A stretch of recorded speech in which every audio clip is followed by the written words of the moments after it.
Voilà le dial de ce qu'il nous faudrait pour assurer une transition énergétique intéressante. À partir d'une croissance, il nous faut de la croissance, on ne l'a pas. Il nous faut un baril de $50, on ne l'a pas. Quelle que soit la situation du fossile, il nous faut un soutien fort aux énergies renouvelables et à l'éco-efficacité énergétique sur l'enveloppe.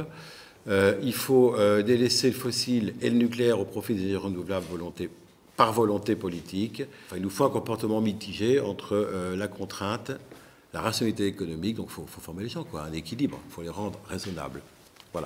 Voilà le dernier scénario que nous avons à résoudre si nous voulons y arriver. Avant les financements innovants, il y a les financements classiques. Et cela, quand même, ce à quoi il faudrait veiller, c'est qu'ils fonctionnent correctement. Financement classique, aidé ou non par les pouvoirs publics. Ce qui est compliqué, c'est le logement privé, individuel, maison individuelle et copropriété. Alors ça, ce qu'il faut, c'est conserver un minimum d'aide au niveau du crédit d'impôt développement durable, l'aligner un peu dans ses critères sur l'éco-prêt à taux zéro et faire mieux marcher l'éco-prêt à taux zéro, qui est un produit aidé par l'État, qui permet aux gens d'emprunter 20 000 € pour rénover leur logement ou jusqu'à 30 000 € en fonction du nombre d'actions de rénovation qu'ils font dans leur logement. Donc ça, c'est intéressant, ça aide les gens à avoir des rénovations plus globales. À l'heure actuelle, les banques soit ne peuvent plus, soit ne veulent plus le distribuer, parce qu'on leur demande d'instruire un volet technique, c'est-à-dire si les travaux sont éligibles au prêt. Et voilà, donc ça c'est trop compliqué. Donc il faut dire qu'on a sur la table, parce qu'il ne faut pas manier uniquement la langue de bois, mais on a sur la table des propositions qui datent d'avril 2011 pour que il y ait des professionnels du bâtiment qui puissent instruire la partie technique de ces prêts, d'accord, ou qu'on puisse aider la réalisation de travaux dans le sens où des entreprises reconnues pour leurs compétences pourraient directement attester de l'éligibilité des travaux. On voit que déjà il y a un phénomène très intéressant qui est de faire prendre conscience aux gens que les bons travaux faits chez eux, les bonnes actions faites chez eux vont maintenir la valeur de leurs biens, ce qu'on appelle la valeur verte. Et ça, l'idée même, c'est de forcer un peu le destin, d'être un petit peu plus contraignant, alors non pas dans les obligations de travaux, mais dans une définition légale de ce que c'est qu'un immeuble vert. C'est une piste, c'est pas complètement définitif, mais c'est-à-dire que comme on pourrait y accrocher soit des bonus, des malus, des aides, pas des aides, des conditionnalités, que le fait que du coup on reconnaîtrait par l'État que certains immeubles sont verts et d'autres ne le sont pas, ça ferait accélérer le phénomène de des différences de valeur entre immeubles verts et non verts. Mieux faire comprendre à tout le monde ce que c'est que ce rôle de tiers investisseur. Si c'est complètement considéré comme quelque chose qui va flécher tout de suite les travaux vers les entreprises générales, les majors du bâtiment, il y aura des fortes réticences, fortes incompréhensions, quoi. Il y a ça, puis je pense aussi qu'il faut que les particuliers, enfin que ce soit des propriétaires individuels, alors que c'est pas forcément hyper adapté à ce genre de bâtiment, mais dans les copropriétés puis dans le tertiaire, que les propriétaires comprennent bien ce que ça leur apporte vraiment. Voilà. Pour résumer, c'est quand on pourrait financer des améliorations énergétiques par la surélévation ou l'extension des biens.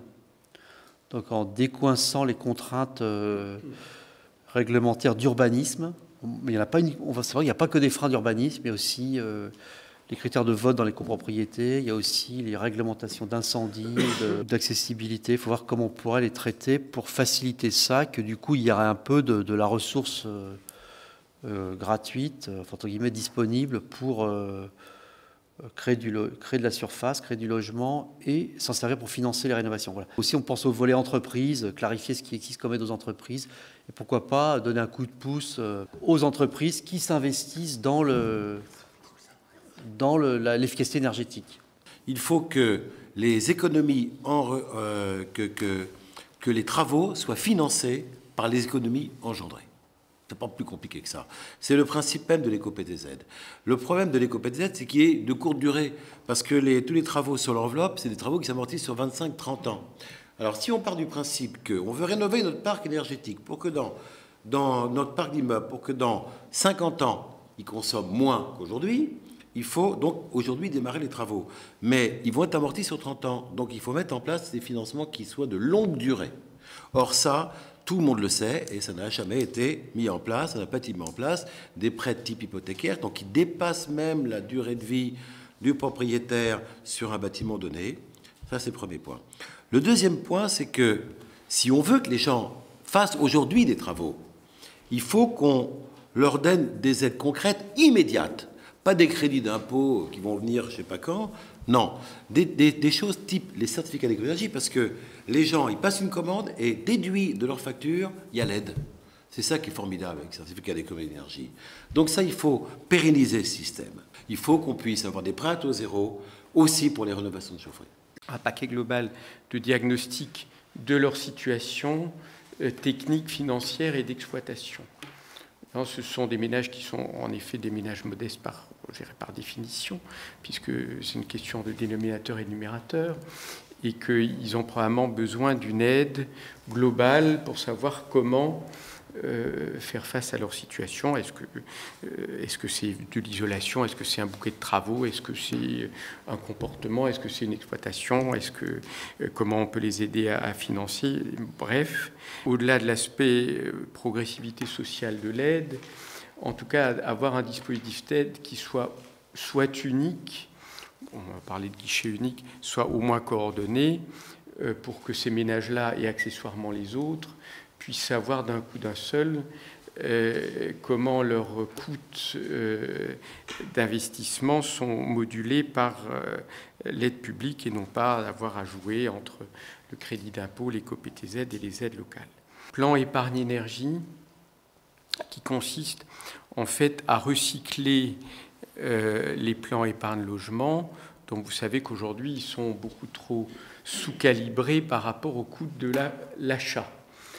Mais qu'ils sont peut-être effectivement convenablement calibrés pour des coûts de rénovation. Il y a là une idée qui est une idée à la fois de recyclage d'un dispositif qui ne fonctionne plus aujourd'hui, mais qui pourtant existe, que les banques savent faire fonctionner, qui correspond assez bien à la fois à la préparation entre guillemets temporelle d'une rénovation et qui répond bien effectivement à la durée de remboursement longue pour que les économies correspondent à peu près au remboursement. On fait jouer un bonus-malus sur les principales taxes immobilières, en tout cas qui ont une dimension immobilière que nous connaissons tous, c'est la partie immobilière de l'ISF, ce sont les taxes sur les plus-values immobilières, ce sont les droits de mutation, ce sont les taxes foncières, les taxes d'habitation.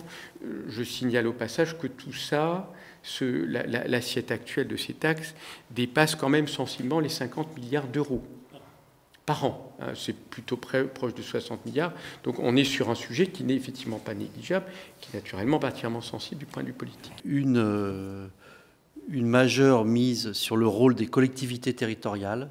Ce qu'on veut, c'est que les